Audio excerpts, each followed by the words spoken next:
ஆரோக்கியம் மற்றும் உணவு ரெண்டுத்துக்கும் உள்ள ஒற்றுமை ஒன்றோடு ஒன்று சார்ந்திருக்குது. எப்படின்னா, மனது உடல் ரெண்டும் சேர்ந்தது தான் ஆரோக்கியம். இது ரெண்டுத்தையுமே சார்ந்தது தான், ஒன்றோடு ஒன்று தொடர்புடையது. சரிங்களா? மனமும் உடலும் ஆரோக்கியம் இருந்தால் உற்சாகமாக இருப்போம். உற்சாகம் இருந்தால் என்ன நடக்கும்? செயல் சிறப்பாக நடக்கும். தொடர்ந்து உழைப்போம். அதனால தொழிலில் முன்னேற்றம் நடக்கும். புதிய திறமைகள் வளரும். வேலைவாய்ப்புகளை அதிகமாக உருவாக்கணும். அதனால் ஒரு மனிதனுடைய தனித்தன்மை வெளிவரும். அவன் புதுசாக உணர்வான். அதுக்கடுத்து பார்த்திங்கன்னா புது புது சிந்தனைகள் வரும். அதன் மூலமாக அவன் புரட்சிகரமான ஒரு சிந்தனையாளராக ஆவான்.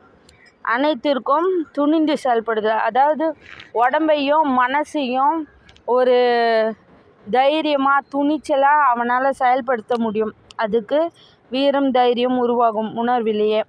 அதுக்கடுத்தது அவனை பார்த்து 4 பேர் உழைக்க முற்படுவான். பணம் சம்பாதிக்கணும், 4 பேரை நல்லா வச்சுக்கணுன்னு உழைக்க ஆரம்பிப்பான். இதனால் நிறைய புது புது உற்பத்தியாளர்கள், புது புது திறமையானவர்கள், அதனை சார்ந்த கல்வி, அதனை சார்ந்த திறமைகள் வளரும். சமுதாயத்தில் நல்லொழுக்கம் ஏற்படும். அதனால் நல்லெண்ணம் வரும். அவ்வளோதாங்க.